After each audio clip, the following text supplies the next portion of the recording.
Today's episode, we interview Brian Sanders, filmmaker behind the Food Lies documentary, host of the Top 5 Nutrition podcast, Peak Human, and an international speaker.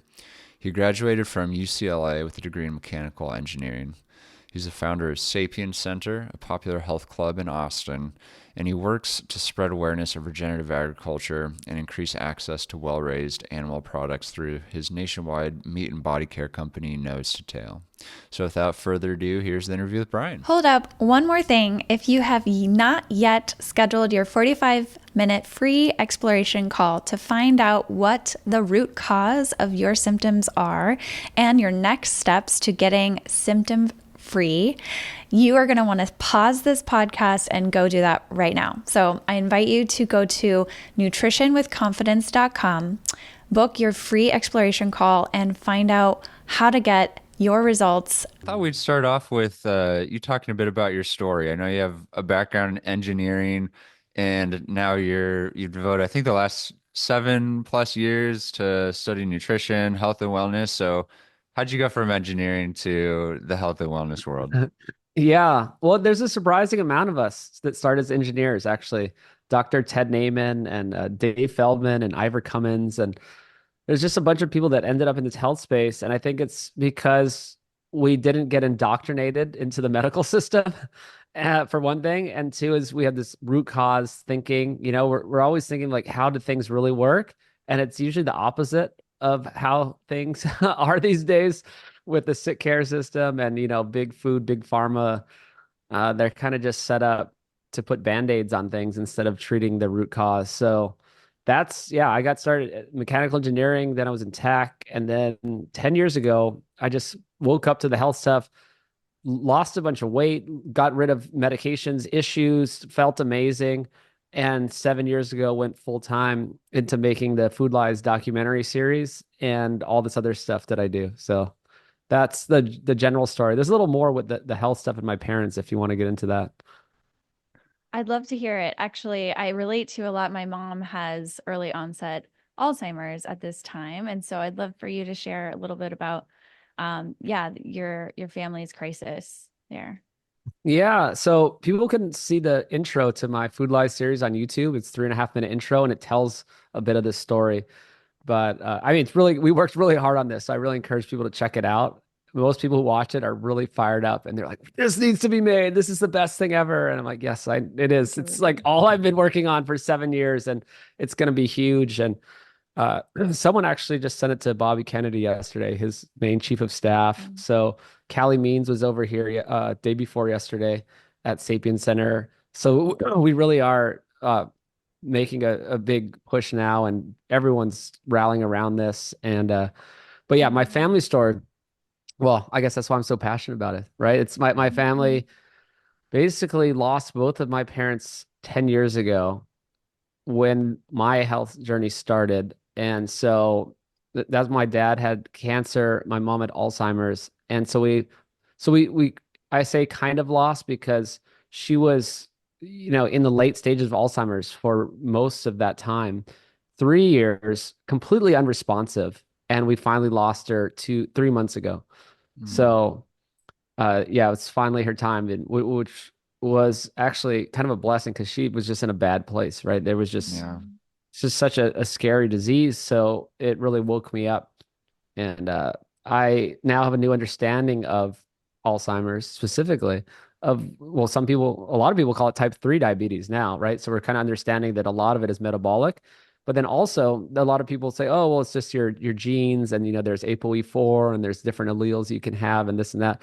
And over interviewing all these different doctors and scientists, I've come to realize that it's not that if you have both ApoE4 genes that you're just screwed.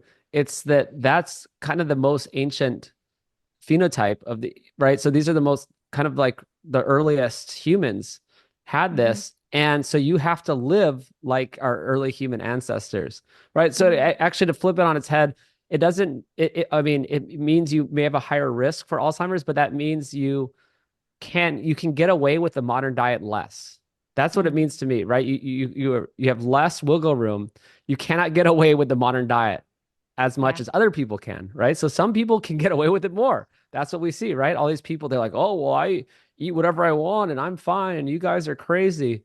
And then, 10 years later, they're the ones getting Alzheimer's and cancer and diabetes. But, some people can get away with it for longer than others. So, big takeaway is with if you have the ApoE4 genes, then just you have to be more careful. Absolutely. I actually, in my practice with clients, when people have a history of heavy metal toxicity or like mercury fillings and things like that, I'll make sure they get the gene test, the ApoE4 gene, but it's not to just like be doom and gloom. It's just to know what we need to do and extra efforts to support the body's detoxification of heavy metals. So I love the way you said that. It's not, you just have to be a lot more ancestral in the way we Yeah. live. That's awesome. Yeah, and I actually relate to you with a background. So my undergrad was in physics, and I appreciate the systems thinking that you approach the nutrition field. So I'm wondering if you could get into like some of the examples of how this has influenced you and your approach to nutritional information and your research. Absolutely. So I feel like I'm a communicator, and this is my role in life is to take all the great work of the real doctors and scientists, doing the studies, doing the working with patients, and then communicate it to people in an easy to understand way. And to use the first principles thinking, systems thinking, all this stuff, it's going beyond diets. So that's the number one thing that I think I've done in my 10 years. And it's, I really like even 3 years ago, I think I still didn't have it figured out. I was still caught in one way of doing things. It was like, this is the way to go. We have to, go low carb, or this keto approach is so amazing and everyone needs to do it. And it really took me a long time and a lot of thinking to rise above all the dietary camps and think of it from the highest level. And also didn't want to be wrong. Right? It's like I don't want to be wrong. So if I make this whole film series and then I say something in it, or I recommend a certain way of eating, and then 5 years from now it's just wrong, that doesn't help anyone. That doesn't help the world. Doesn't help me. So good science is done by always trying to prove yourself wrong. And the best scientists I respect are constantly questioning themselves. They don't just Yes. come with a preconceived notion, which so much of science nowadays is done with a preconceived outcome, right? It's done by pharmaceutical companies and they just know what the result they want. Or it's the big food, or it's like they got the vegan protein company that's sponsoring some study that's trying to show that, oh, vegan protein's better. And, this is most of science these days in the nutrition and health world, right? Like, of course, there's other science that's done that's just good science, and people go with a hypothesis, but they go and just try to disprove themselves in a way because that's the best way to do it, right? So back to diets, I think there's many good diets. There's many good ways of eating, and many diets help people in certain times, but they're all tools. And so once you rise above the dietary camps, you can realize, well, what do the good diets have in common? And then what do the bad diets have in common? And then you cannot be wrong, right? If you rise above enough, you won't be wrong. So yeah, I support many diets. I still support low carb diets and keto diets, or there's carnivore. A lot of friends in the carnivore world. Great. I know a couple of people personally that have reversed Crohn's disease. They no longer have the markers of the disease. Personal friends, and they've done carnivore. Absolutely great. And then now they're trying to add in more foods, right? So it's not that we have to be carnivore forever or low carb forever. So that's kind of where I'm at, and it's just like let's embrace them and use them when appropriate, and then have a better, consistent view of nutrition that is undebunkable. I appreciate that perspective of using these different diets and protocols as tools and acknowledging that at a given time and place, maybe something like carnivore diet or ketogenic may fit for a person given their physiology and the disease process that they're facing at the time. But I appreciate that fluidity as well, being able to pick and choose from different protocols to kind of create something that is going to serve our bodies best at that given time in history. And I'm curious to hear more about that shift for you. I'm hearing you were kind of in the keto camp to a degree, and now you've kind of shifted to maybe both personally incorporating more carbohydrates into your diet and acknowledging that that may be a better fit for some people. Can you share more about that? Yeah, it really was a journey. And okay, I really started reading Mark Sisson's book, Primal Blueprint, 10 years ago. My friends read it and they lost a lot of weight. And the really core of that was this core I still believe in. And it's actually what Weston Price found out 100 years ago is like get rid of the sugar, flour, oil, right? It's the seed oils, it's the added sugar, and it's refined grains. Get rid of those three ingredients, and you're really 90% there. Weston Price found that out around the world. Mark Sisson wrote about it. Many other people have written about this. I followed that, changed my life, right? So that still is my core. There's also, yeah, a lot of stuff in the keto low carb world that I did because yes, I was eating, a healthy American diet. I wasn't eating, junk food every day, but I was eating the healthy version of the standard American diet. Wasn't working for me. I was just, but I looked like everyone else. I wasn't like I was obese. I was just, had 20 extra pounds of visceral fat and just fat around my midsection that I didn't even know about, right? I just felt like I was looking like everyone else. I had all these little conditions that everyone else has, like acid reflux and the heartburn type stuff, like overuse, sort of chronic inflammation type injuries, knee pain, like little stuff here and there. I'm like, I'm just 30. This is what happens. Dad bod. It's like a big joke. And then I realized, no, this is not a joke and it's not normal. It's just very typical. It's just not normal for humans to have this. So now I'm 41. I'm in the best shape of my life, feeling better than I was at, 30, 29, 28, feeling way better. And yeah, many years of low carb is great, right? I'll have like low carb meals all the time. It's just part of the tool belt. And now I'm realizing that I can add in stuff like raw milk or fruit for dessert or just more kind of sweet potatoes. I even make white rice. If you get like a good rice and you can cook it in bone broth and you get some more minerals in it and you can cook it and then cool it, right? Put it back in the fridge, use it later, resistant starch. Like it's amazing. It's a whole different ballgame. Or eating it in the right amounts. I grew up in Hawaii, so this is a big lesson and things I try to help people understand. Okay, here's the example. Grow up in Hawaii. They have things called plate lunches, right? It's just like a styrofoam box of food, and it's like 3 scoops of rice as a bed, then a little portion of meat, and then a bunch of macaroni salad, right? It's just like mayonnaise and noodle, whatever macaroni noodles. Terrible, right? And I would just eat that, and people love that, and they eat it. And there's a lot of overweight people in Hawaii, a lot of diabetes, a lot of everything. Okay, I go home to Hawaii. I can still make that work for me if I order completely differently. So I'll order 1 scoop of rice, I'll get double meat, and then I'll get kimchi, for example, instead of the macaroni salad, right? Big Asian influence, get some kimchi. It's everywhere. That's an amazing meal, right? I'm getting enough protein, some carbs if you want them. Some people don't want them, fine. And then some kimchi. Great meal. I totally changed the nutrient to energy ratio of that meal. And the nutrient to energy thing is something that I can go into more, but it's just kind of my final boss of understanding diets. And so, yeah, now I can eat more whole food carbs. I haven't gained any weight. I still feel amazing. I actually sleep better now.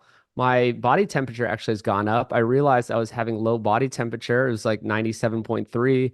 You want it to be 98.6. I had cold hands and feet sometimes. I noticed some people on keto diets for a long time, carnivore diets without enough carbs, perhaps this is, that their thyroid's not working that great. Their whole metabolism is going down and they actually can't eat that many calories. I've noticed some of these people, they're like stuck. Some women, they're like, I can only eat 1,500 calories a day or I gain weight and have been keto forever and I don't get it. And my hands and feet are always cold.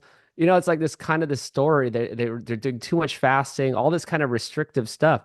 So yeah, that's part of my journey is like waking up to let's look at the other side, right? What is going on? How come so many people do eat carbs and are okay? There's other countries, there's other people throughout history.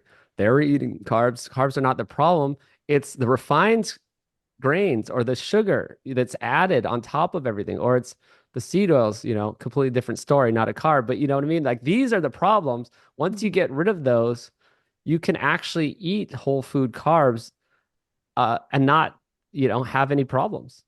Hmm.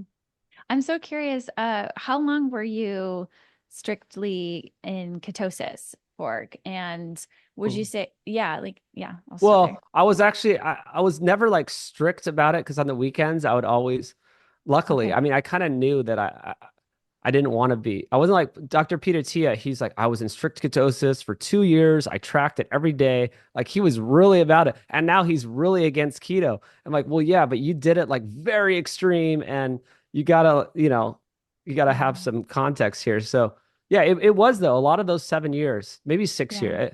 I think I forget if I've done it for 3 or 4 years, adding carbs back in, but it, Hmm. it was a fair amount of time, but it was a bit cyclical on the Cool. weekends. Yeah. Awesome. It just makes me think of the challenges too with approaching nutrition to heal. Like if your body is compromised, there's kind of a different dietary set of principles that you might need to follow than when you get to a point of homeostasis and health Mhm. and you've revived that and regenerated. And I mean, I think it takes 7 years to completely regenerate your like all new cells. So, I mean, that's amazing. Like at the 7 year mark, you're like, I can eat a lot more carbs, and Yeah. do a No, lot that's more. exactly what I tell people. It's once your kind of metabolism is back, then let's Mhm. start, changing things up. I mean, I think Yeah. reducing refined carbs, especially, is a great tactic in the beginning. Yeah. Tell us more about the nutrient energy kind of component. Oh, yes. This is my favorite thing ever. So, this is after all the years looking at every single diet or throughout history, throughout different countries, different populations throughout history, and basically just not wanting to be wrong, right? So, how can I not be wrong? How does a model, it's like the theory of everything. I love, E Yeah. equals MC squared, right? It's the theory of every kind of. And so, the nutrient to energy ratio is your body doesn't care the name of your diet. It doesn't care what you call it. Oh, I'm paleo, I'm this, that. It cares about nutrients and energy. So nutrients would be protein, vitamins and minerals, and some essential fats. And energy is mostly fats and carbs, right? So it's the nutrients are the building blocks, right? It's like this is how your body will build its organs, its bones, everything in your body is built from the nutrients and helps it run, right? The minerals and vitamins help it run.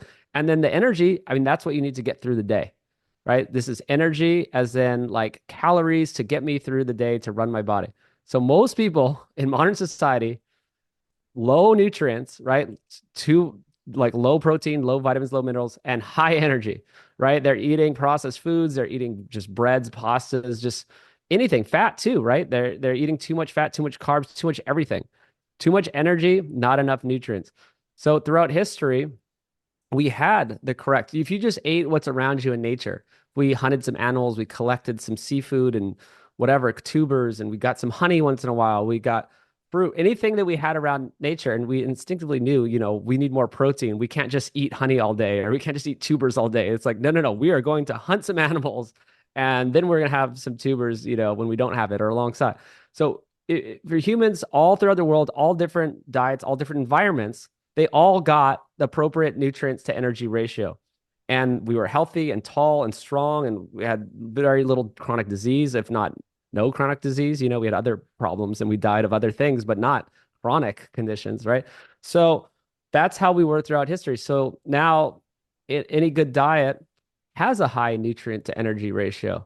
So carnivore, keto, paleo, some good pescatarian diets, even they can be high nutrient and correct energy. So you just flip the scales another way. That's what I did with my Hawaii plate lunch example. I completely flipped the nutrient to energy ratio by doubling up the protein, cutting down all the scoops of rice, and adding the kimchi instead of the macaroni salad.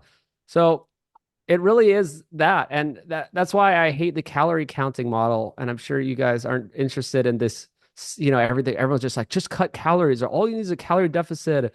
There's so many problems with it. One, it just allows people to eat processed foods, right? And they just also, they'll, if you arbitrarily cut calories, you're actually cutting down your nutrients along with your energy. So, of course, you can lose weight by cutting calories. No one's denying that. I get it. But you're also losing muscle mass. Like, what kind of weight are you losing? Or are you starving? Is this completely unsustainable because you're eating low protein, low nutrients, and also low calorie, low energy? And yeah, you can lose weight in the short term, but your body's not getting what it needs. So this is just it's like bulletproof. I don't know how anyone could debate the nutrient to energy thesis, but it's just not a very sexy message like, hey guys, carnivore. And then, I'm on Instagram every day yelling about carnivore and got my shirt off, all those guys. I love those guys, but still, it's just kind of funny. They're just yelling at people that plants are going to kill you and this and that. And well, it's just nutrient to energy. I mean, yes, that's one way to get a very high nutrient to energy diet, but there's many others too.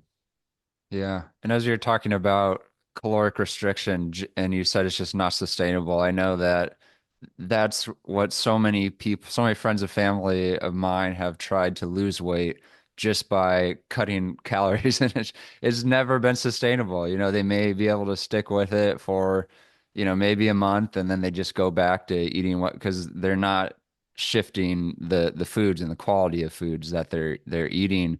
And a question I wanted to ask you is, I know that there's a lot of hype around fiber, right? Get in Hmm. as much fiber as possible. And I'm just curious to hear your thoughts about that concept.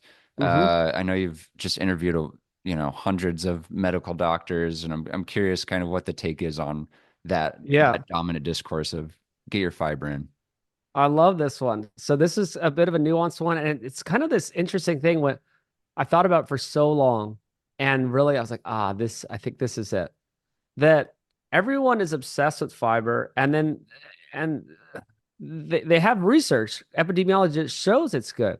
And I'm not disagreeing with that research. People who eat more fruits and vegetables and fiber are healthier. But it's like the Alzheimer's thing. It's like not, it's flipped around. It's actually not what you think.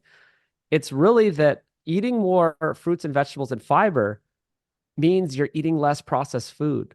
It really is just a proxy. All the research, I get it, but all that means is you're eating that instead of processed foods, right? It's a zero sum game. You're eating a certain amount of food per day. And if you're, and all, yes, I get it. All the people who are eating a lot of fiber and fruits and vegetables are, like I said, not eating as much processed foods.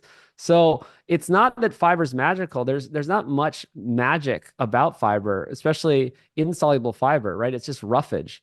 And many of these carnivores are proving that, right? There's guys that haven't eaten fiber in 10 years, like Sean Baker. He's perfectly fine. But I mean, obviously you want there's benefits to soluble fiber, right? And there's different things that help your gut.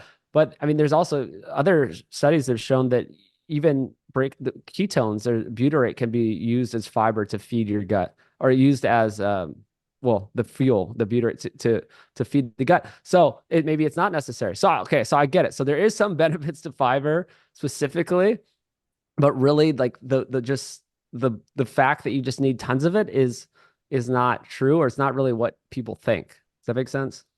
Yeah. And certainly aligns with my personal experience. For a period of time, were eating plant-based, and we were living in Hawaii. Actually, we were living on the Big Mm. Island for a couple months, and there's a big culture there that is plant-based, vegan, and we kind of drank that Kool-Aid. And I just didn't feel good. I felt low energy, just, ups and downs with blood sugar. I think I did feel better because I was going from eating the standard American diet, a lot of processed foods, to eating more vegetables and more whole Whole foods. Foods, But yeah. what's been more sustainable for me has been more of an animal-based diet with seasonal produce and ferments. I love to fermentation's a hobby of Hmm. mine, and I just love the taste of a good kimchi, like you were talking about earlier, a kraut. It pairs so well with all the meats that we eat. And yeah, curious maybe to hear some of your thoughts on fermented foods, health benefits. Do you incorporate them in your diet? Yeah, love fermented foods, sauerkraut, kimchi, anything pickled things. And I think it's just great. I think it's just better than trying to take probiotics. I think it's just something humans have done for so long. I kind of learned along the way, all these traditions we've had, they all make sense. Even there's like religions that fast, right? It's like they knew that it's just good to fast sometimes. You got to like reset. There's just practices of fermenting. There's practices of detoxifying. Dr. Bill Schindler, a friend of mine, goes around the world and studies. Also, Mary, our mutual friend Mary Ruddick, Mhm. goes around the world and sees these practices, and they're doing these different things like fermenting or soaking or sprouting, or even with the potatoes. Dr. Bill Schindler talks about these people in Peru, and they're like burying the potatoes for like a year, or they're nixtamalizing and they're eating it with Yeah. clay, Yeah. or autophagy, right? Not autophagy, sorry, geophagy. Geophagy. It's just an interesting thing where they dip the potatoes in the clay because that actually absorbs the anti-nutrients that are in it that help detoxify them. So yeah, there's all these practices around the world that we just knew to do. Even like eating salad before dinner and then having dessert. Even that of like going from some sort of vegetable or like acidic, some vinegar, and then eating your meal and then having the dessert. That's actually the correct order when you have a CGM, and a lot of people have shown this with a CGM, that that's the order that you're supposed to do it, that minimizes the blood sugar spikes, right? And people just knew it. No one knew why they were doing it. People just figured it out.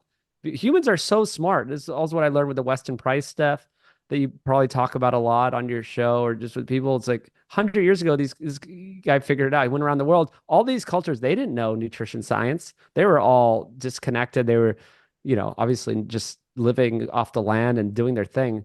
And they all came to the same conclusions about food and nutrient density and even around pregnancy and feeding the man and, I mean, the wife and even the man certain Mhm. foods before pregnancy. So Mhm. they're Mhm. super smart. We've always had the same brains as humans. It's just we use them for different things. Right now we're, making rocket ships, but before it was all about how do we create healthy humans and babies, and how do we acquire food, and how do we detoxify it, and what are the best foods? And we just knew. Mhm. Yeah. Actually, that leads me to want you to share more about your trip to the Hadza in Tanzania and your time with them, and if we can get into some of that experience.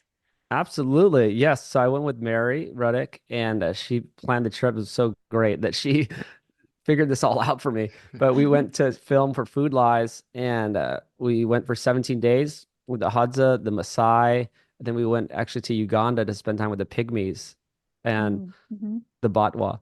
And very interesting. Got to learn a lot, see it firsthand. It kind of just really solidified all the stuff that I've read about. And we asked them, it was great to just hear it in person. It's like what Yeah. the Hadza, it's like, what is your like favorite food? What is your goal every day? What is your life about? It's just meat, meat, meat. It's just hunting. It's like acquiring animals is just their whole life. And it's just how can we get more animals and eat them? And it was great. When we got there, they had this little a dik little like small antelope thing, and they split it open. They immediately, like, the dogs got the guts, like the real guts. Then they had the dirtiest knife that's never been washed. They cut out the liver and they cut it up, and it has intestines on it. It's yellow and green. And they just give me a piece of liver and I just eat it. And they're like, "Oh, this dude ate it. Wow. Okay." I didn't know this white dude would eat it. And yeah, and so that kind of gave me a whole new perspective on this whole fiber thing too. So we're told that fiber is just this magical thing and you need it for gut health. And there also saw a lot of these studies. They're saying people like the Hadza, they eat like 100 grams of fiber per day or something ridiculous. Mm-hmm. And I actually talked to one of the researchers that did this, Dr. Herman Ponzer, and he's just a real big like plant-based, sort of like grain-based guy that's just an example of these nutrition researchers that come in with a bias. And he got mad. Like, I had a terrible discussion with him on the phone. I was trying to ask him to be in Food Lies, and he's like, "Why are you guys trying to tell people what to eat? We already know what to eat. We have the food pyramid." I'm like, "Oh Oh. my God, this guy is," and this is one of the main nutrition research in the world. Like, famous guy, wrote many books. Look him up, Harvard, Dr. Herman Ponzer, and he's just caught up in this whole paradigm. And so they're trying to say the Hadza eat 100 grams of fiber per day. I just don't understand it at all. The men at least had no fiber. Like, maybe they Mm-hmm. were eating it secretly when I wasn't looking, but they had like, and when we did hang out with the women, they had these big fibrous tuber type things, and they would put them on the fire and cook them for hours, like slowly, and then they'd gnaw on them, but they weren't eating the fiber. So it's like eating sugar cane. Have you ever like chewed on sugar Mm-hmm. cane? It's Yeah. 100% impossible to eat it. Like, you Yeah. chew on it, you get Yeah. the glucose, Yeah. and then you spit out. It's just like fibrous Mhm. sticks. And Mhm. this is what these tubers were. They had a big pile of the fiber that they were spitting out.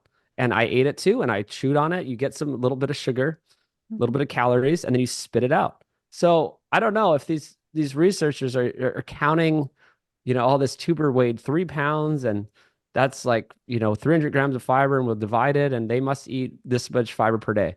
But I don't know what that's they're not actually eating it. And there's even another quick side story is that they don't have all the animals they used to. The Hadza for 99% of history had gigantic animals. They had all the land. They were roaming the lands. Now, the past couple hundred years, cities have taken over. All the big animals are in game reserves. They're pushed off their land. They have nothing. They cannot get the big animals. So they're eating very small animals and whatever they can get. And yes, maybe they have to rely more on plant foods because that's all they have. And they eat like, there's people cultivating pumpkins. There's a pumpkin patch, and yes, they like grabbed some of these pumpkin leaves, and they were like, the woman was sitting there all day deveining the pumpkin leaves so that they could chew on some leaves just to get enough calories, right? So that's just where they're at today. Yeah. So again, that's just what scientists go, and they have this plant-based bias because they think that it's healthy. Then they go and then they're making up these crazy. I think they're just doing bad science. And full circle back to the dirty knife and the liver I ate, that's how they get the microbiome. Why is their microbiome so good? They're sitting on the ground. They're not washing their hands. They don't have Purell. They're sitting on the ground, cooking on the ground, eating dirt, eating guts, eating the whole animal. You're getting all these amazing microbes, and you're not getting pesticides. You're not getting whatever medications. You're not taking antibiotics, right? It's just so obvious once you see it. Yeah. That's so amazing. I love hearing the dichotomy there. And it's like how long were those researchers actually there for to make that claim about, the fiber and what their diet is like? I mean, maybe they were spending lots of time, but I'm curious how long you were able to spend time with all of these different tribes. And I know Mary had like has talked a lot about revisiting the tribes at different times of the year. I'm sure you want to go back and Mhm. revisit, but yeah, how long were you Oh, there well, yeah, for? it wasn't that long. Also, I don't claim to be the expert either. So I don't want to, I mean, I have strong opinions about this because I'm doing a lot more research than just, I said it was 17 days there. Okay. So that's all we had. But I'm just talking about reading research, or even just do simple thinking. You just do logical thought experiments about, well, now they have no land, they have no animals to hunt. Yeah, You know what I mean? Like, this is not it what makes they're sense. considering. Yes. Yeah, I think it makes a lot of sense. Uh, I mean, and I think what you're describing too is that bias too, that when we go in and I think it's fair to have understandings based on your own experience there, right? So that makes a lot of sense to me. Well, I actually have another experience. I like the most shocking one. Part of it that really I didn't expect was Mary and I had this idea to get, we called the tribe of elders, and we had the idea to go and get all the elderly people of this community and get them together to talk to them. And we wanted to see how amazing their health was and hear their stories. And so what we didn't know is it was an agricultural village that we had, it's like there's all the guide, and there's a guide of the guide, and the translator, and then the guy that grew up with the Hadza but still speaks English. So, you're like 4 levels deep. And so we ended up with this group of agricultural people that weren't hunter-gatherers. They were agriculturalists, modern agriculturalists in this little poor village. So we did get all the old people together, and they didn't look very good. They kind of looked like a bunch of Americans at, 60s and 70s, hunched over. Mary was like, oh, the arthritis. Oh, that, this, that. You could just tell these people were not doing well. We had to end it early because they just weren't doing well. And so we started asking them questions of what do you eat? And they're just, it's the food pyramid. They actually ate the food pyramid. It's fruits, vegetables, and whole grains were the basis of their diet. Very little meat. They were so poor, they had very little animal nutrition. They couldn't afford to eat meat. They had no fish out there. Maybe they got some eggs. Maybe they got a little bit of dairy. So what is everyone espousing these days? All the government guy, oh, cut back on meat. Oh, don't eat eggs. Don't eat this. Yeah, plant-based this, grain. They were doing exactly that. So Not only did they do that, they also had pure, organic, fresh, local, seasonal. So they were doing everything correct. This is blowing my mind when I saw it. They were doing everything correct. Fresh, local, seasonal, no pesticides, grain based. They a lot of, right. They have to survive on ugali, which is like a grain, is a paste of grains. This is the clean, no sugar, right? They could not afford sugar. They were not adding sugar. They did not have even seed oils. Some in the city, they actually had seed oils and they were actually very unhealthy. They're frying everything in seed oils and they did not. There are a lot of obesity over 45. A lot of people, I think, caught up to them by the older generations or older people. So this village doing everything correct, outside, movement, circadian, everything that all our health people talk about, low meat, very low animal food, and they were a mess. Like it's crazy. Like someone needs to study this. This is huge because this is what we're told is the best, and they have the best conditions, best lifestyle, and they were not doing well. And you talked about seed oils there. I know that there's a lot of controversy about this topic. I hear some place of the internet that, oh, seed oils are completely fine. Yeah, Others, yeah, yeah. never touch it, never eat seed oils at all. Like what, given all these interviews you've done on peak human, what is your take on seed oils? Yeah, that's a hard one too, because I really do look at both sides of everything. My whole goal, right, is to not be wrong. And there's guys like Lane Norton that are, big in the nutrition world. It's a PhD, it's popular online. I've had a rocky friendship with him, but we're friends now. He's actually in Food Lies now. We got him in the film, but he's one of those guys. It's like, well, the science shows that the seed oil, well, they're just fine. And he just really is one of those evidence-based guys. I think the problem is there's a lot of people that are really caught up in just, I follow the science, I just follow evidence-based. And it's really like, I just don't think that's right. There's way more to it, but also, where's this study from? And there's so much industry funding, and it's so hard to do nutrition studies that it's just, you just can't know for certain these studies. And I mean, there's lots of holes in them. I've interviewed tons of people that poke all the holes in the studies, show the industry funding. There's so many people that written whole books about it. Dr. Chris Kenobi, Dr. Kate Shanahan, two of the people I've interviewed kind of recently that will tell you all the story of the oxidation and why the polyunsaturated fats will oxidize when they're heated. And this is what happens in your body. And this is why they're bad. There's omega-6, omega-3 ratio. There's all these things that makes it, even just logically, we didn't have these oils for all of history. And now we're using like a 12-step process to like deodorize and bleach and this and that and extract them from seeds. And it just makes no sense that they're healthy. So maybe there is some epidemiology that shows that they're okay, but actually kind of not, because when they look at the endpoints of heart disease, so apparently if you switch out, the vegetable oils for saturated fat, you die less of heart disease, but you actually die more of other things. Right. So that's the problem is this, when you look at the studies, they're actually not what you think. They die more. If people were eating the vegetable oils, died more of cancers and other things. So I think it's very clear to me, one is natural, one we've eaten for all of history, and one is brand new. And I just know that it's too hard to do these big studies. So it might never be really proven that much, but you could just use your brain. You could ask a fifth grader like the simplest questions of like, should we eat something that we just invented or something we ate for all of history? And they'd be like, that's easy. Same thing with the Maasai, these Hadza, the Maasai, they don't know anything about nutrition science.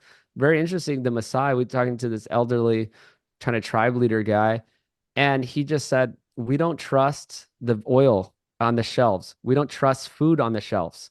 So they don't know anything about nutrition science, but he didn't even really know how to verbalize it. He just says, we don't trust the food that sits on the shelf. And I was like, you are right, sir. Keep that up. You are correct. I totally agree. But you just know, it's like humans know. It's like, well, why would there be a jug of oil that just you're selling to me? Why is that better than I have real fat here from this animal I just killed? Why is this? I don't, humans have the instincts. Like I talked about, we're so smart. This box of cereal that lasts for 5 years, well, they just know it's not good. That makes me, I always think that it's easier for somebody to take an external knowledge as truth when there's been generational trauma and like colonialization and people like losing that truth for themselves, that it's so much easier to brainwash all of us in the United States, where our culture is really based on being told what is true Mm. versus where did we actually originate with our ancestry. We're so disconnected from that, so it's easier for us to just trust somebody else and say, Oh, yeah, that's true. 100%. I think there is this whole agenda to remove people from their roots in society. It's like there's a big system that makes a lot of money in all aspects, more than just food. It's the sick care industry. It's even just consumerism in general. The more we're removed from our roots as humans, the more we're going to rely on a system, and that makes them money. Yeah. That's it. Yeah. Yeah. And I think also disconnection from our roots, but also disconnection from ourselves. I'm so struck as you're talking about the Hadza, just like this intuitive knowing that these foods, industrial foods, are bad, right? And also this knowing without scientific inquiry that we should be eating the liver first, right? There's this knowledge of what foods are most nutrient dense and supportive to the human body that I think partially comes from just that deep connection to oneself. And I think in our society, we get so busy, we have all of these protective parts of us that get in the way of us slowing down and connecting to ourselves. And I think that that's a big piece of it too. We can just rely on these dominant discourses, but when we really tune into how foods are affecting us, then we end up finding what foods are more nutrient dense. It's obvious. It's Yeah. people don't do it. The problem is society is set up so in this crazy way of just fast food, restaurants, Uber Eats, everything. It's just set up where it's very hard for someone to even get in tune with their body and how they feel because when would they ever go 2 weeks without eating those foods? Right? You have to very intentionally do that because if you just go along with society, you're never going to know how you really feel and what it's like to feel good. Mhm. Yeah. So Brian, I've heard some people say that we can over idolize the like ancestral people groups Mm. and indigenous tribes and their diet and their lifestyle and way of living. But what do you think about that? I have heard that. Yeah, I love that. I love challenging things because so even Mhm. in the food lies, we say just because our ancestors did it doesn't mean it's true.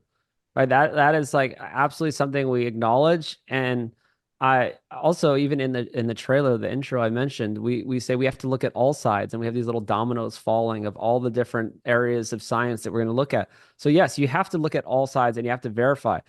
So if all we had was sort of anecdotal evidence or cave arts or just some stories of the past, then I would not believe it either. But everything lines up. So it's, you look at just basic nutrition science, we know what nutrient density is. We know that animal foods have complete and bioavailable protein. We know that it's better than the protein from plant foods. We know there's just so many ways to verify it, right? You could verify it with yourself. You could verify it in clinical trials, and you could look at the nutrition science. You could look at the history. You could look at every line of evidence. Kind of, it all lines up around the general paradigm of eating all animals do best on the diet in which they evolved. So this is a quote from Dr. Oh man, I always forget his name. Michael Rose. Yeah, Dr. Michael Rose. He's in the film. He's a famous researcher. He spent his whole career at UC Davis, famous longevity researcher, did a lot of fruit fly studies that are really famous. And he has been studying, yeah, evolutionary diets. And he's just like, it's clear. It's just set in stone. It's like a lion eats zebras and a zebras eat grass. And this is just how it is. And so humans, this is what there, not that there's one diet, but there is the pattern that we evolved eating, that we've eaten for our all of our history. And we know that it's not Pop Tarts and boxes of cereal, right? We know what it is. It's some sort of animal nutrition and it's whole plant foods. And we just know there's no debating that. That's all we had. And Mhm. so I don't even understand the debate here. Really, it's just part of the debate is that people can get by. I guess guys like Lane Norton will be like, "Well, I eat some processed foods and I'm fine."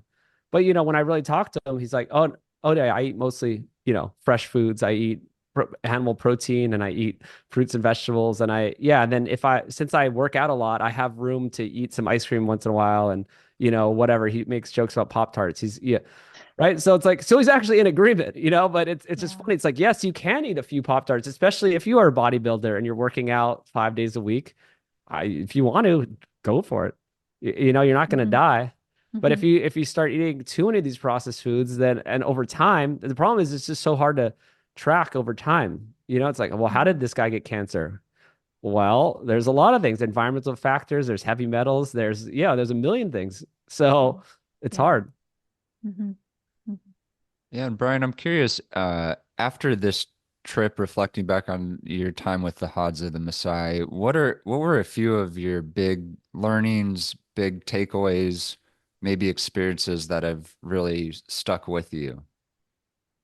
Well, yeah, so it's two sides. It's really just confirming everything that I thought, right? That they were after animal foods.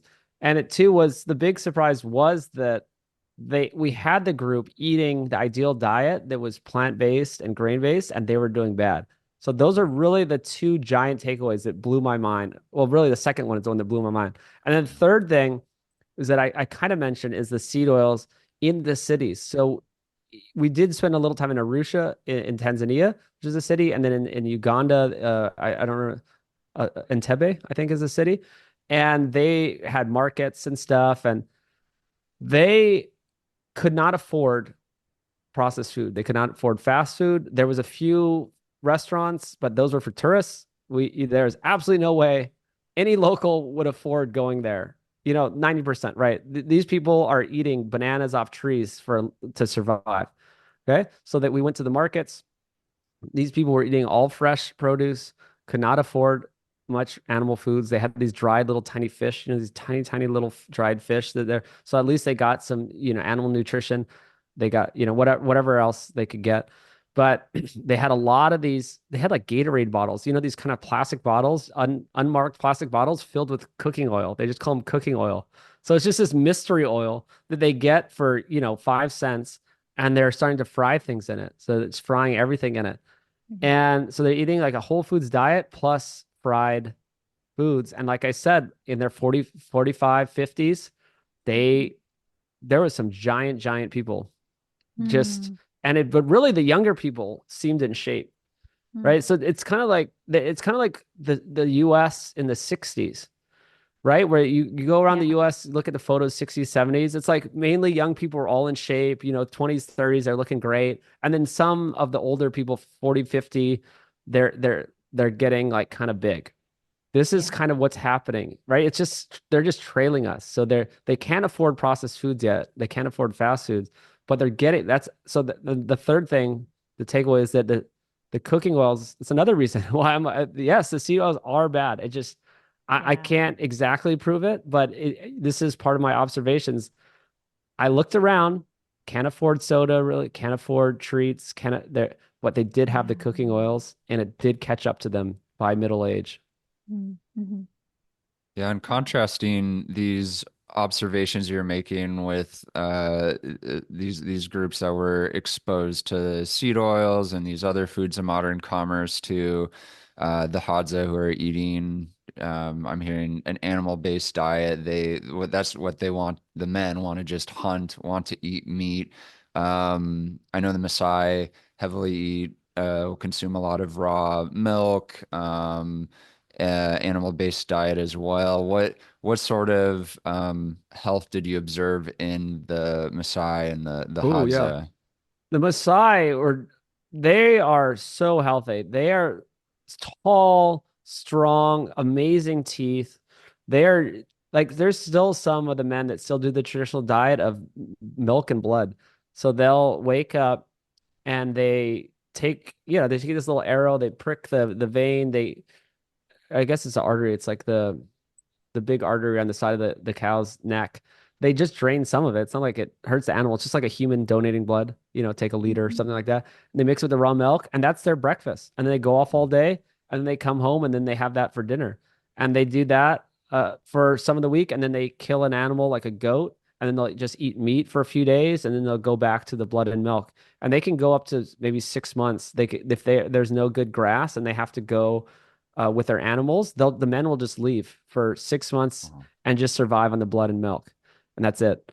And it's Wow. amazing. Super tall, healthy, strong. Like they're glowing. Their eyes are white and glowing. The teeth, perfect jaws, just good looking people. Like it's amazing. And yeah, the Hadza like kind of smaller people. They kind of look like a teenage boy, kind of, they're like kind of wiry and kind of look like I'm a little like that, just kind of like wiry and not as tall as the Maasai. And they were actually some of these groups started getting tourists in, and then they getting a lot of treats and little like candies and stuff. So that wasn't very cool. But I mean, that's what happens when they're contacted by people. It's like we just always screw things up, We come Yeah. in, but yeah, the Maasai, amazing health, and this actually led me to a bigger discovery about height and health. So Mhm. this is super interesting where I started looking at these studies that the correlation to height and health is linear. It's just so linear. You look at all the countries in the world, and the more animal protein they get, the taller they are. And then the author studies author also correlated to health, and they that same thing. So the height correlated to the human development index and just being healthy. And we also know that in countries that have too low of a meat intake have childhood stunting. So there's another great graph, and maybe we could link to these, but it's like if they're not getting enough meat, there's stunted growth. So I'm not saying that it's magical or necessary to be tall, but it is a sign on a population level that you're getting adequate nutrition and good nutrition. And so then I started thinking more about it and looking into it, why do different races become different heights? And in this study, they showed the whole world, and farther away from the equator you go, the more animal foods they eat and the taller they are. And then even Mhm. and the same thing Interesting. if you go south, it's the same thing. So it's like, well, if you're around the equator, you're just not getting as much animal foods and you're just shorter. Like Southeast Asia, the shortest populations on Earth. And so I'm like, okay, so why why did we, of course, height is genetic, partly genetic, but how did we develop these genetics? Right? That's the thing. Mhm. So then I learned about the Toba constriction event, which was 70,000 years ago. There was some like asteroid meteor type thing that hit the Earth, and we were down to only a few thousand Homo sapiens. Okay. Wow. So then I was thinking, wait a second. So only 70,000 years ago, which I think is 3,000 generations, 2 or 3,000 generations, we were all very homogeneous. Like we were the same height, probably the same type of person. And then within those 2 to 3,000 generations, we got all the different people in the world, different nationalities, different genetics, different heights.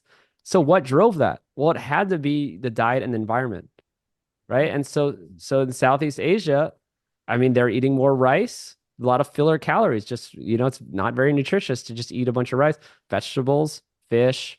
They're getting animal foods, Mhm. but they're the shortest populations. And then we get up to the Netherlands, all these different Nordic countries, super tall, high animal intake for thousands and thousands of generations. So that's what really is interesting to me. It really is like, how did we get these genetics? And it is from getting proper nutrition generation after generation that shapes your genetics. And yeah, I mean, this is really kind of the last piece of the puzzle when I'm thinking what is the optimal diet?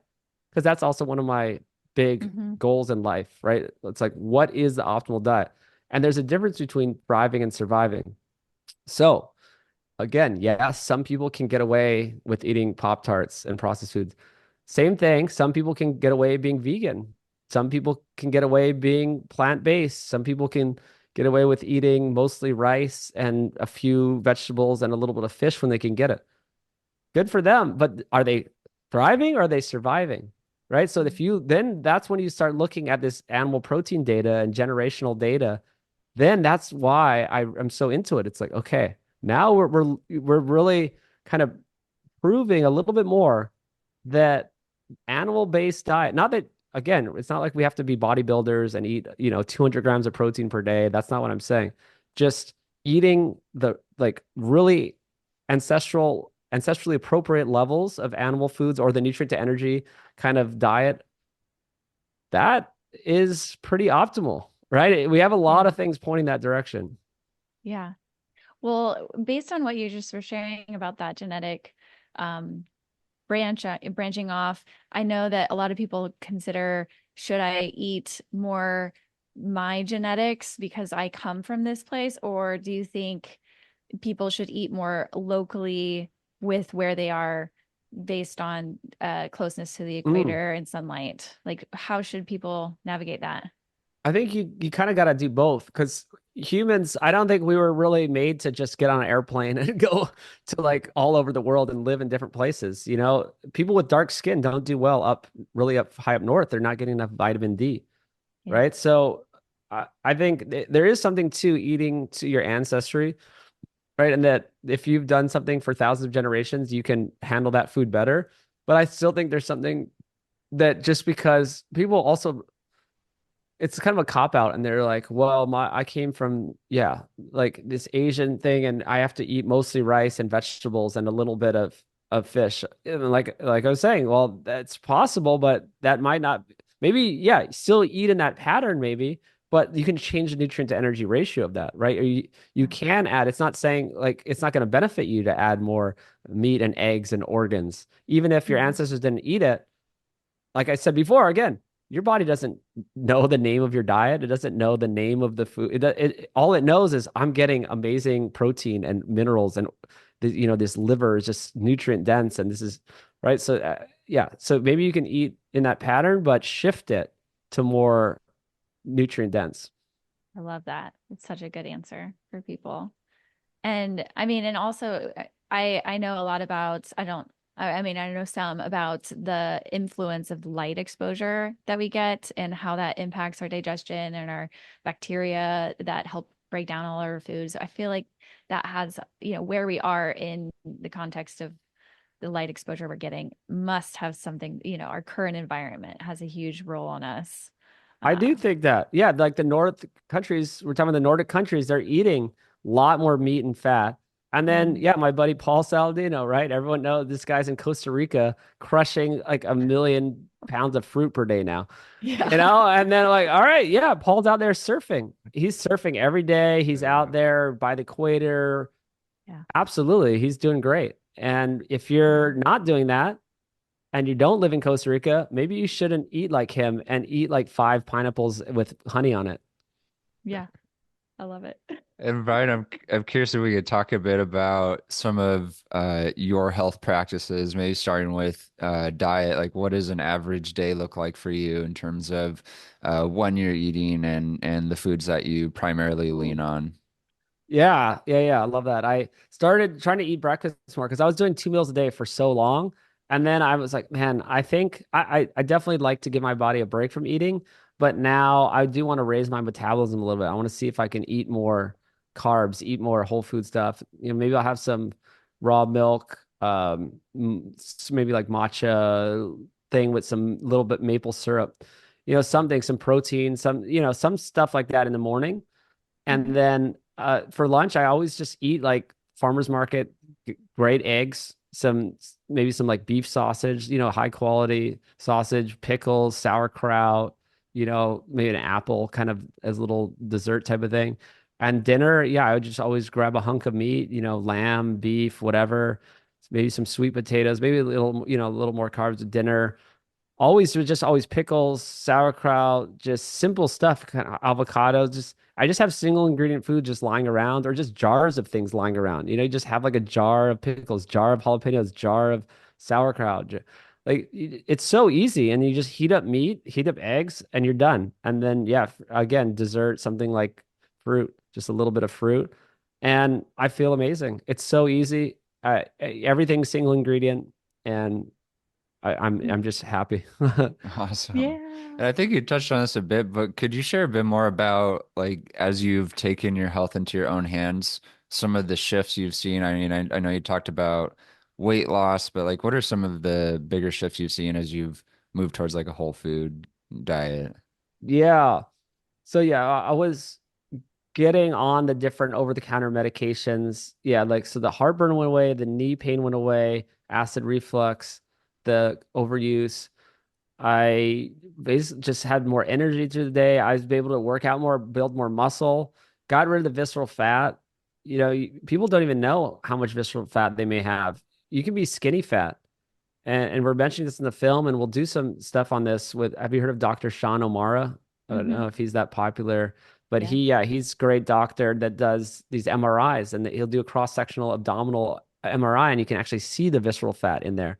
And so I didn't do that yet, but I will. But I've done some of the other simpler, cheaper visceral fat tests, and I bottom out on the scale. There's like nothing, almost nothing there, and that's from changing the diet, just getting rid of processed foods, doing some high intensity training, stuff like that, lifting weights, sprinting. This is stuff that I've always done, but also Sean O'Mara is kind of popularizing as the ways to get rid of visceral fat. His number, it's like his two big things. It's sprinting and getting rid of processed foods. I guess the other order, getting rid of processed foods and then sprinting and probably some weights too. But that's huge. And yeah, I recommend people just figure that out though, because you could be skinny fat, right? You Yeah. could just think Mm-hmm. you're okay and you're not. With Asia, there's a lot of strokes, there's a lot of diabetes. India and Asia have the most diabetes in the world. And yet they're one of the thinnest populations. The two, they're very, Wow. very low on the BMI rankings for the world. And so that's the thing. That's visceral fat right there, right? That Yeah. just is showing you still get all these diseases even though you're not obese. And it's just kind of a genetic thing. Is some people only it's called the personal fat threshold. And some people can just multiply fat cells and they can be gigantic. And there's the show called The 600-Pound Life, right? And these people can gain all these fat cells. And so their body, it's actually helping their body not get diabetic. If you just keep gaining the fat cells, it's just putting all that extra energy you've eaten in storage so that you don't get diabetic yet. Some people don't have the ability, a lot of Asians don't have the ability to gain all these fat cells. So there's no extra place to put all this extra energy. Mm-hmm. So it goes into visceral fat, right? So Mm-hmm. that's the process. So there's no place to store it. So now we put into visceral fat. And so you can be thin, still have a lot of visceral fat, and still have type 2 diabetes, strokes, Alzheimer's, all these problems at a low body weight. So Mm-hmm. another reason you just don't be skinny fat, right? Like get some Yeah. muscle mass. You don't have to be a bodybuilder, but you don't want your muscles looking like a Wagyu beef. All Yeah. right. This is another thing that Sean O'Mara posts. You see these MRIs of someone's leg, and it's like, a young person's strong leg and it's pure muscle, and you see it. And then there's the old person's leg that's sedentary and it's just marbled and there's just fat everywhere. And that is Wow. just terrible. That's just terrible for you. And I think that's what happened to my mom specifically, is she just was eating the standard healthy American diet, not eating fast food. It was like a big treat for us to go out to eat. We were making our own food. They were doing low fat products, avoiding red meat, grains, doing the whole thing. And she wasn't, exercising enough, just kind of sedentary, slowly just, that's just what happens. It's like acceptable in society. It's like you see a woman of a certain age, it's this perimenopausal, menopausal woman, kind of cottage cheesy, but not like obese, but just, you know what I mean? Mm-hmm. Cottage cheese. And that is just terrible. That is just metabolic dysfunction. And Mm-hmm. I really think that's a big contributor to her Alzheimer's is just, yeah. Yeah. No, I can relate to that. I was the skinny fat. Like I got a blood test done when I was in my 20s and I was running half marathons, but I was vegan at the time. And I had pre-diabetes. My Mm. A1C was high. I mean, I was having hormonal issues too. I mean, I might have been diagnosed with PCOS, but I didn't have the classic, weight gain, um, the typical signs of it. And it was mind blowing to me that, yeah, a lot of people don't even know that they have pre-diabetes and they just look normal. 80% don't know. The CDC said that Yeah. 8 out of Yeah. 10 people have prediabetes and don't know it. It's on their website. Yeah. This is a tangent, but did you have any experience with oxalates, oxalate Oh, dumping? absolutely. Can you share Yeah. your experience? Oh, wow. Yeah, yeah. So around the beginning of my health journey, I got caught in the spinach kale shake thing. Yeah. Yeah. So from about 9 years ago to 7 years ago, I did it every day almost. It was crazy. Wow. Spinach, kale, blueberries, and like almond milk. So blueberries Yeah. don't have oxalates, but the other three do. And Hmm. spinach especially, tons of oxalates and year round. It's terrible. Like I think it just ruined my gut in that and caused skin issues. So everyone has different manifestations of problems, right? And I had terrible skin problems that I'm still dealing with. And yeah, my face would get all red and messed up. And there's different, I don't Hmm. even know what it's called. Just all these problems. And then I stopped. So then I learned about it. And I cut out. So I've been on like super low oxalate for many years now. And then I have this crazy story of trying a green powder. You know, these athletic greens or these other type of green powders. I Yeah. am convinced they're just bags of oxalates and that are terrible. Because so Yeah. I was low oxalate for 3 years. Then I just maybe 2 years tried one of these green packets. So I eat the same thing all the time, right? The same general things every day. Very consistent. Took one of these little green powder things, woke up in the middle of the night and like passed a kidney stone. It immediately triggered Wow. oxalate and I was like peeing fire. Like it was terrible. It was like this so painful. It was like up for like an hour Yeah. and then it just went away, and any time now I'm still trying to figure out how to fix my kidneys because it's Yeah. really unnatural to eat that many oxalates for that long. Yeah. And Hmm. I'm still trying to fix that. But yeah, I can still have like kidney pain even if I eat too many oxalates. If I'm Hmm. not, because I mean, I'm not like crazy with my diet. It's like I'm eating dark chocolate or something, and I'm eating like sweet potatoes, and I eat some dark chocolate. I didn't even know it's like adding up, right? It's like so if I just eat a Right. lot of oxalates without really realizing it, and then Right. I'll actually wake up with kidney pain. Oh no. Yes. Yeah. No, that's there. I had the same kind of experience too with like so many spinach smoothies and just eating the beet greens and everything. I never had kidney stones, but like the um cystitis, like interstitial cystitis kind of that what is yeah, I see like with urinary like tract issues and things like that. It was just painful. And I think it's really tricky to step back from that, right? Once you've gone really high oxalate, um, it's hard to step back because then your body's going to be eliminating those oxalates and you can still have symptoms come up randomly. So it's a long journey to come back, I think, from it. But yeah, the citrate minerals have been really helpful to me, like magnesium citrate and things like that. But and just eating lower oxalate and educating people about it because I don't want anyone to. That I think is one of the biggest public health issues I think that we have is just among like when people start to eat on a healthier diet that they can be over consuming oxalates and there's a whole debate of maybe not everybody needs to be concerned about it, but I do think that in the United States people should be like aware of the Oh yeah. risk. Yeah, I So would suggest the book Toxic Superfoods by Sally Norton. So I read that recently and I had her on. cool. Yeah, that's when Awesome. I figured out her first, well, I don't think that is her first book, but I found her 4 years ago and that's when I first started. Cool. I 5 years. love her. No, I don't know. Yeah. Can you tell us a little bit about your exercise routine?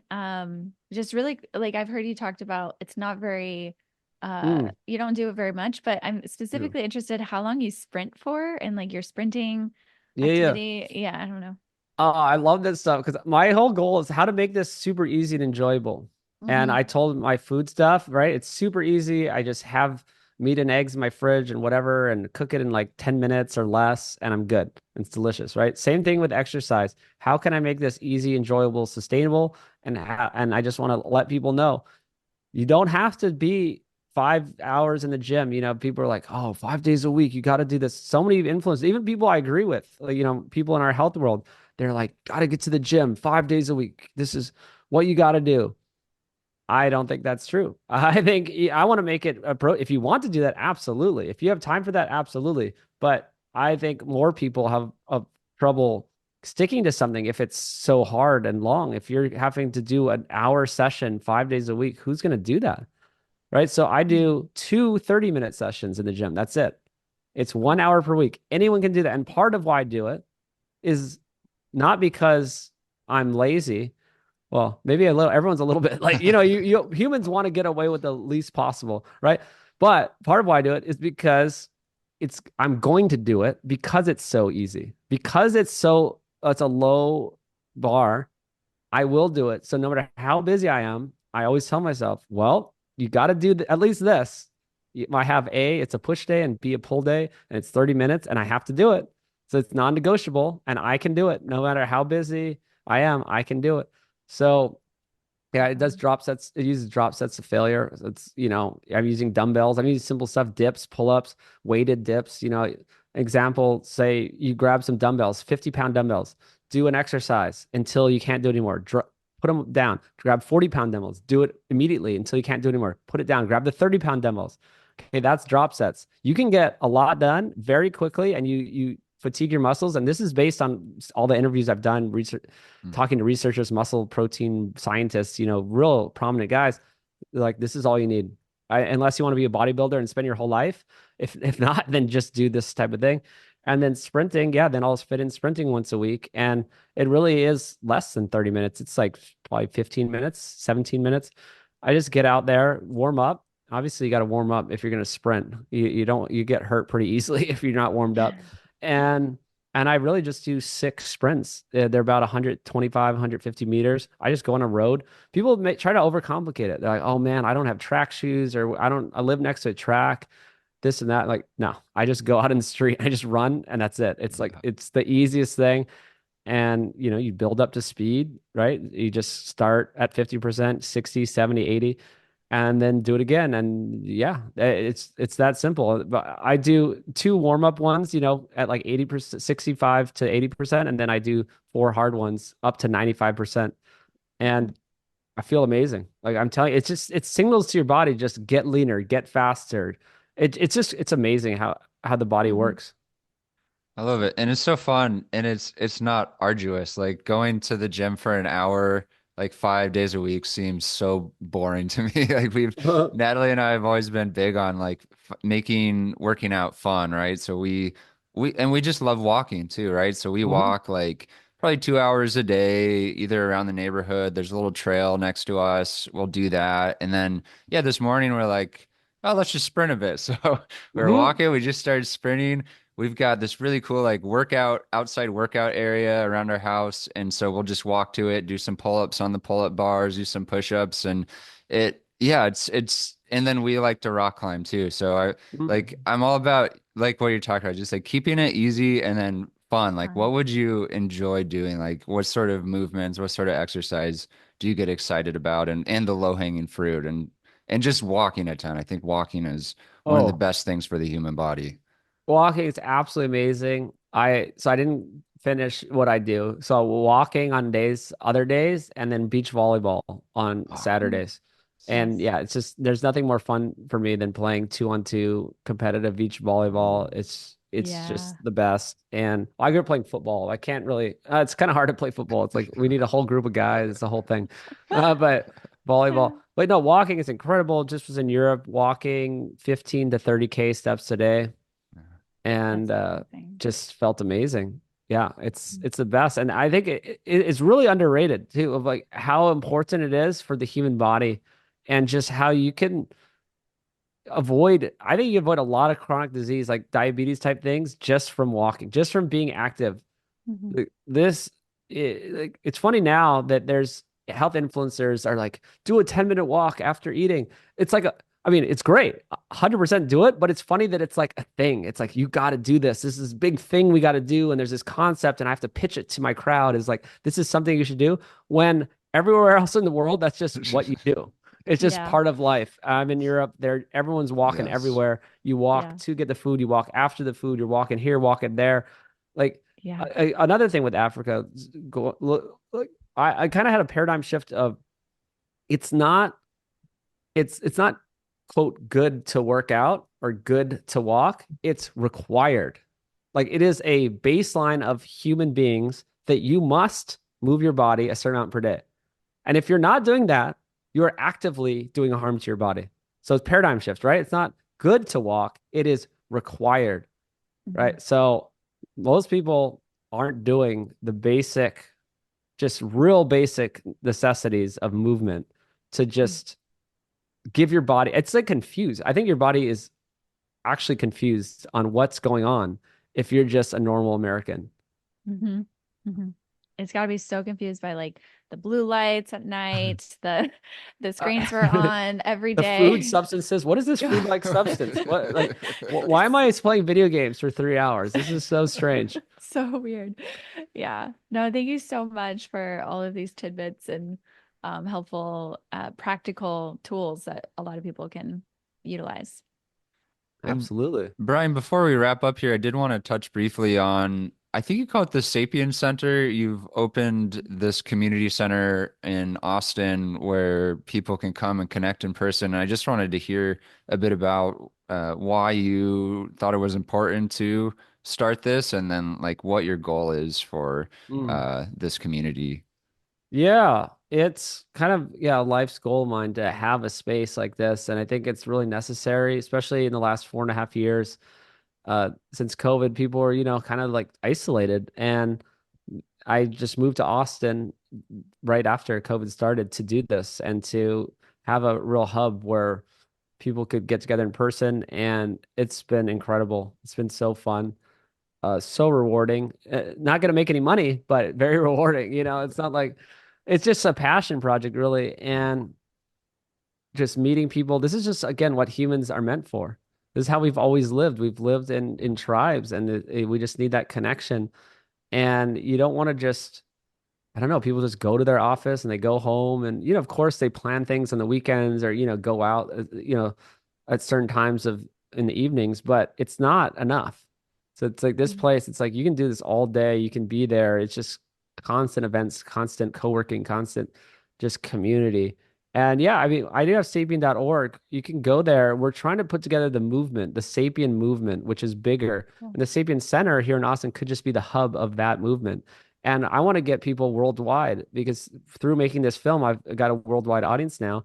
And people are asking for it. They're like, "Oh, can we make a Sapien Center in Yeah. Denver or in Florida or in people in Cool. Ireland, people in England, Australia?" So many people have reached out. So I don't know if that's ever going to happen, but we at least can do maybe some sort of online version where we have retreats, we have events that could be around the world in Austin, just something to Mhm. bring the people together and work on community projects together too. Mm. Like what there's this idea of a community directory or healthcare directory.